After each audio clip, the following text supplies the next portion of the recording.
दोस्तों, आप सब कैसे हो? मेरे चैनल पर आपका स्वागत है। फिर से एक रस भरी कहानी में आज की कहानी बहुत ही खतरनाक है, जो कहानी सुनते ही शरीर का हर पार्ट खड़ा होने लगेगा। इस कहानी में बहुत मजा आने वाला है, अंत तक जरूर सुनिए। मैंने अपनी अलमारी से वह नीली वाली परफ्यूम की शीशी निकाली जो कभी कभार मेरे पति इस्तेमाल करते थे। मेरे पति का नाम राहुल था। मेरे पति जब यह परफ्यूम लगाते थे, रात में मेरी सांसें तेज हो जाती थीं। उनका स्पर्श इतना गर्म था कि मैं सारी रात उनके ख्यालों में डूब जाती थी। एक दिन क्या हुआ, मैं किचन में चली गई। मैंने अदरक वाली चाय बनाई और उसमें एक खास मसाला मिला दिया ताकि राहुल को थोड़ी ज्यादा एनर्जी मिल सके। ऐसा करते करते रात के 11 बजे बज चुके थे। फिर मैंने जल्दी से चाय का कप उठाया और राहुल के बेडरूम में चली गई। लेकिन राहुल तो दूसरे शहर में मीटिंग के लिए गए थे, तो मैंने सोचा कि अब तो विशाल ही है जो मेरा इंतजार कर रहा होगा। विशाल बड़े बेचैनी से मेरा इंतजार कर रहे थे। जैसे ही मैं अंदर आई, विशाल उठकर खड़े हो गए और मुझे देखने लगे। जब वह कुछ नहीं बोले तो मैंने ही पूछ लिया, ऐसे क्या देख रहे हो? बोलो ना, मैं कैसी लग रही हूँ आज? विशाल ने लड़खड़ाते हुए कहा, आज तो मन कर रहा है कि आपको अभी अपनी बाहों में भर लूं। मैंने हंसते हुए उसे चाय का कप थमा दिया और कहा, बाहों में भरने की जरूरत नहीं है, बस तुम ये पी लो। विशाल ने फटाफट कप लिया और घूंट घूंट में चाय खत्म कर दी। चाय पीते ही कुछ ही मिनट बाद उसने मेरी कलाई पकड़ ली और अपनी तरफ धीरे से खींच लिया। उसके बाद अपनी वो नजरें मेरी आंखों पर टिका दी। बाप रे, क्या क्या बताएं दोस्तों। विशाल ने कैसे कैसे मेरी सारी इच्छाओं को जगा दिया। अगर आपको भी पूरी डिटेल जाननी है तो पहले कहानी को लाइक करें। प्लीज लाइक कर दो ना, प्लीज सब्सक्राइब भी। तो चलिए आपको जल्दी से शुरू से कहानी सुनाती हूँ। मेरा नाम रिया है। मेरी उम्र 32 साल है, लेकिन मैं अभी भी पूरी तरह जवान लगती हूँ। किसी भी लड़के को एक नज़र में अपनी ओर आकर्षित कर लूं, दिल तो हमेशा 21 का ही रहता है। जब मैं साड़ी पहनती हूँ तो जैसे सब कुछ मोहक लगता है। मेरी निखरी त्वचा पर जब लाइट पड़ती है तो लगता है मानो मैं कोई अप्सरा हूँ। अब बात करते हैं मेरे 26 साल के देवर की, जो अब मेरा हो चुका है। उसकी मासूमियत और जोश ने मेरे अंदर आग लगा दी है। जब वह मेरी तरफ देखता है तो उसकी आंखों में वह लालसा साफ झलकती है, जैसे वह किसी मीठे ख्वाब को जी रहा हो। कभी वह मुझसे कहता है, भाभी आज आप तो जान लेने वाली लग रही हो। इसीलिए मेरे पति कभी कभी ऑफिस से जल्दी आकर मुझे चुपके से गले से लगा लेते हैं। हम शहर में रहते हैं क्योंकि मेरे पति मल्टीनेशनल कंपनी में बड़े पद पर काम करते हैं। मेरी 6 साल की एक बेटी भी है, इसलिए मेरी फिगर भी अब और आकर्षक हो गई है। पति को अपना फर्ज समझकर रोज उनकी देखभाल करती थी। भले ही हमारी शादी को 8 साल हो चुके थे, लेकिन मेरे पति अभी तक मुझे बहुत लाड प्यार से संभालते थे। अच्छा से मेरा मतलब है हर हिस्से को छू छू कर मोहब्बत करते थे। वैसे आम तौर पर उनका अंदाज ही ऐसा था, लेकिन मैं हमेशा साफ सफाई का ख्याल रखती थी और कभी कभार परफ्यूम भी लगा लिया करती थी। दोस्तों, आपको मुझसे बात करना है तो इस वीडियो को लाइक करो और चैनल को सब्सक्राइब करो। और हाँ दोस्तों, जो सब्सक्राइब करेगा उससे मैं अपना नंबर भेज दूंगी, तो जल्दी से सब्सक्राइब कर लो। पिछले महीने कुछ ऐसा हुआ जिसका हमें कभी अंदाजा भी नहीं था। शाम को मेरे पति राहुल घर लौट रहे थे।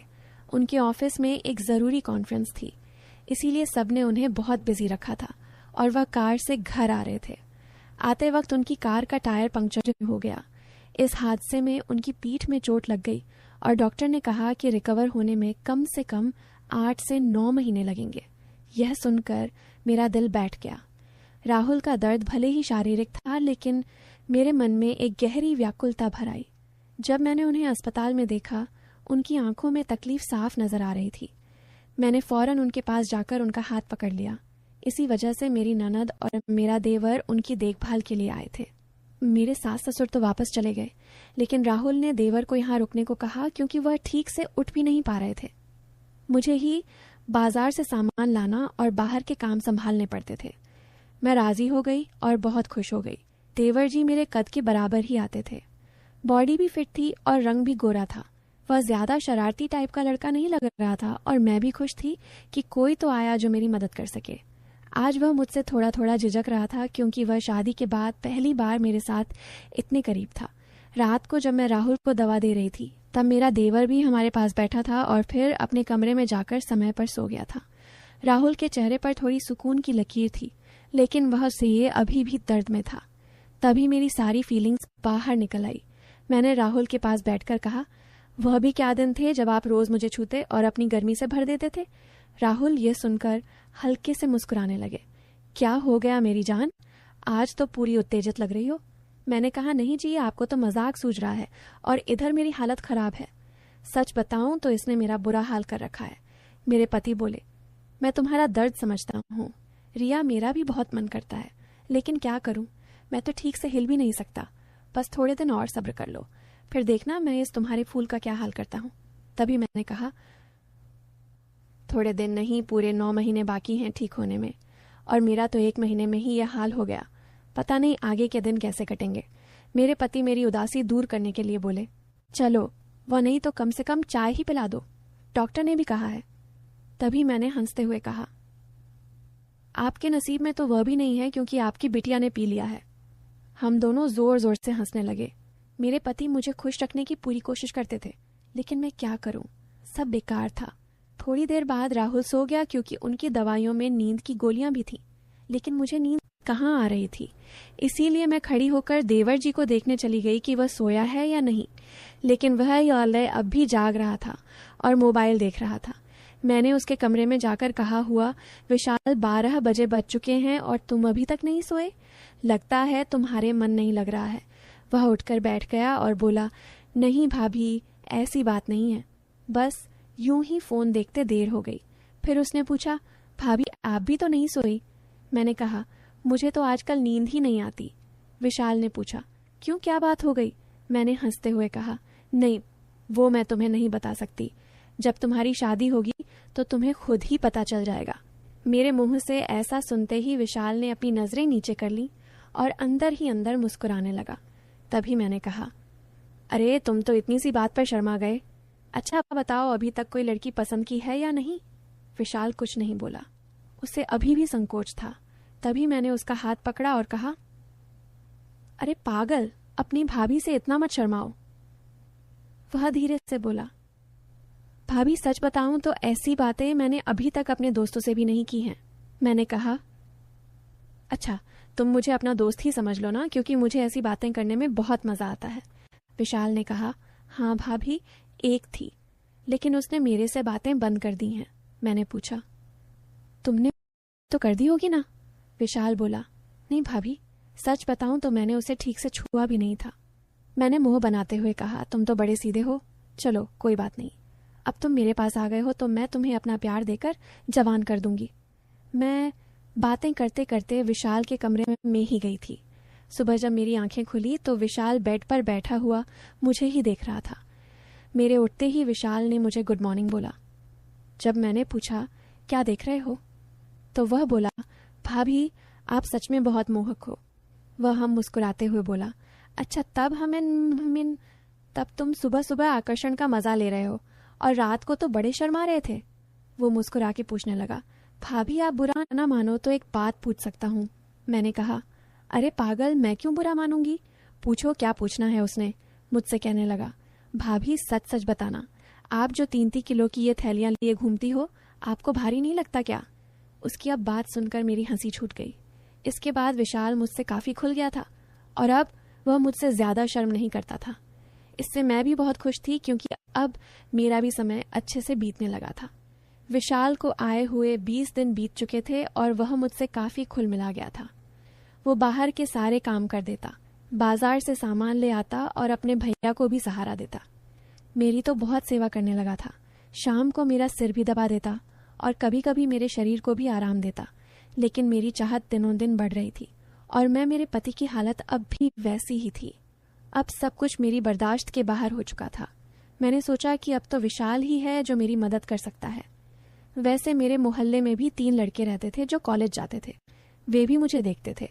जब भी मैं छत पर कपड़े सुखाने जाती तो वे मुझे ही देखते, और पहले तो मैंने सोचा कि उनमें से एक को सहारा ले लूं ताकि कुछ दिन काम चल जाए।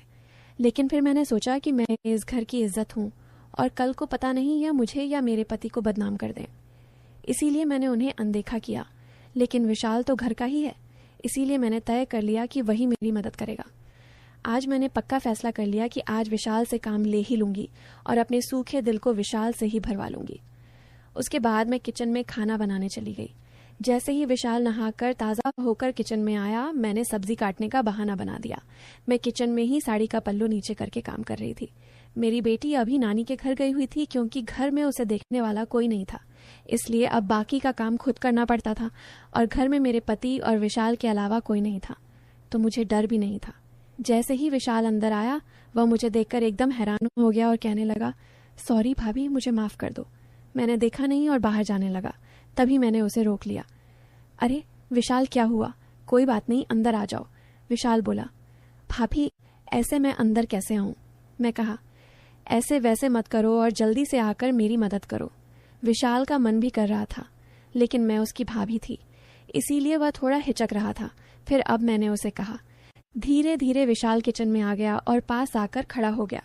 वह मुझे देखता ही रह गया। तभी मैंने कहा, ऐसे क्या घूर रहे हो? क्या तुमने आज तक नहीं देखा? वह बोला, माँ कसम भाभी, मैं आपको बता नहीं सकता कि मुझे कैसा लग रहा है। बहुत ही कमाल है भाभी। मैंने कहा, तारीफें करना छोड़ो और यहाँ मेरी मदद करो। तभी विशाल बोला, भाभी मुझे नहीं पता कैसे करना है। तो मैंने कहा, अरे बेवकूफ़, इसमें कुछ नहीं करना, ये लो पकड़ो और बस धीरे धीरे सहलाओ। थोड़ी देर बाद जब विशाल के हाथ नरम होने लगे तो मैंने सोचा कि अब मेरा आगे झुककर सही से काम करने का समय है। मैं आगे झुकी और विशाल ने पीछे से मेरी मदद करने लगा। लेकिन कुछ देर में ही विशाल का मन शांत हो गया, तो देखा कि विशाल का काम तो पहले ही पूरा है। उसे देखकर अब मेरा मन बहुत उदास हुआ, लेकिन फिर भी मेरी हंसी निकल ही पड़ी। मैंने नाराजगी से विशाल को हल्का धक्का मारते हुए कहा, यह क्या किया बेवकूफ़, तुमने तो शुरू होने से पहले ही पूरा कर दिया। इसके बाद जैसे ही विशाल का उत्साह ठंडा हुआ, उसने हड़बड़ाते हुए कहा, सॉरी भाभी, सॉरी, वो मैंने ऐसा कभी नहीं किया, इसलिए मुझसे ऐसा हो गया। मैं अभी जाकर साफ करके आता हूँ। उसे चला गया। मैंने भी उसे ज़्यादा नहीं रोका, क्योंकि मैं समझ चुकी थी कि यह उसके लिए इतना आसान नहीं होगा। इस चक्कर में आज खाना भी लेट हो गया था, इसीलिए मैंने जल्दी से खाना तैयार किया और राहुल को कमरे में देने के लिए चली गई। वह अब भी बैठे बैठे खाने का इंतज़ार कर रहे थे। राहुल बिल्कुल सीधे साधे और नरम दिल वाले आदमी हैं। वह मेरी बहुत चिंता करते हैं। जब मैं उनके लिए खाना लेकर गई तो पूरा पसीने से तर हुई थी। मुझे देखकर वह बोले, इतनी जल्दबाजी क्यों करती हो? रिया, धीरे धीरे काम कर लिया करो, ना देखो तुमने अपना क्या हाल बना लिया है। तब मैंने उन्हें छेड़ते हुए कहा, यह तो कुछ भी नहीं आई है। जब तुम काम करते हो तो मेरा इससे भी ज़्यादा बुरा हाल हो जाता है, और तब तो मैं तुम्हें रुकने के लिए भी कहती हूँ, लेकिन तुम तो हाँ कहकर स्पीड बढ़ा देते हो। मेरे मुंह से ऐसा सुनकर मेरे पति मुस्कुराने लगे। तुम भी ना रिया, कहाँ की बात कहाँ ले जाती हो। इसके बाद राहुल ने खाना खा लिया और मैंने उन्हें दवाई भी दे दी। दवाई लेने के बाद उन्हें नींद आ गई और वह आराम करने लगे। मैं भी काफ़ी थक चुकी थी, इसलिए मैं नहा धोकर ताज़ा हो गई।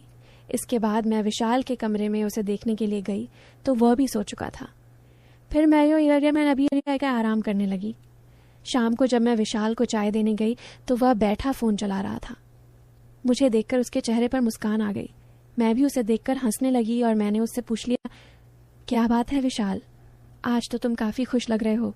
तो वह बोला, भाभी वो मैंने पहली बार ऐसा एहसास लिया था, प्लीज़ आप बुरा मत मानना, मैं सच बता रहा हूँ, बिल्कुल मेरे से काम नहीं बन पाया। तभी मैंने उसे रोकते हुए कहा, अरे बेवकूफ़, मैं कब बुरा मानने लगी? वैसे सच बताऊं तो मुझे भी अच्छा लगा। इसके बाद मैं विशाल को चाय पकड़ा दी और उसके साथ बैठकर पीने लगी। हम दोनों बातें करने लगे। आज विशाल के मुंह से मेरे लिए तो तारीफें ही बरस रही थी। वह बस मेरी प्रशंसा ही करता जा रहा था। भाभी आप बहुत खास हो, मैं तो सोच रहा हूँ कि जिंदगी भर आपके साथ ही रहूं। इन 20 दिनों में मुझे स्वर्ग जैसा लग रहा है, और ऊपर से आपकी खूबसूरती। मैंने मुस्कुराते हुए कहा, आज तो तुम्हारे मुंह से सिर्फ तारीफें ही निकल रही हैं। लगता है विशाल मेरा हाथ पकड़कर बोला, आप सही कह रही हैं भाभी, अब आपको भी मेरे काम में मेरी मदद करनी होगी। अब तो आपको मेरी बात माननी ही होगी। प्लीज़ भाभी, मना मत करना, बस एक बार के लिए मेरी हमसफ़र बन जाओ। इसके बाद आप जो भी कहेंगी मैं करूँगा। जब विशाल सब कह रहा था तो उसका चेहरा लाल हो गया था और मेरी हंसी फूट पड़ी थी। मैंने उसके सर पर हाथ फेरते हुए कहा, अरे पगले, इतना गंभीर क्यों हो रहे हो? बताओ, मैंने तुम्हें कभी किसी चीज़ के लिए मना किया है? वैसे भी अब तुम्हारे भैया तो वैसा भी मेरे काम में मेरी मदद नहीं कर पाते हैं, और तुम इतना शर्माओ मत। अगर इतना शर्माओगे तो कैसे चलेगा? चलेगा। इतना कहने के बाद मैं बोली, आगे से अब तुम्हारे साथ ही सोऊंगी। बस तुम मेरा ख्याल अच्छे से रखना। दोस्तों, कैसी लगी आपको रस भरी कहानी? अगर अच्छी लगी हो तो कमेंट में ज़रूर बताएं और साथ ही साथ इस चैनल को भी सब्सक्राइब कर दें ताकि मैं इससे भी और ज़बरदस्त कहानियाँ आपके साथ शेयर कर सकूं। और प्लीज़ लाइक करना नहीं भूलना। आप सब जानो। धन्यवाद। वेट करें इसके आगे वाले पार्ट।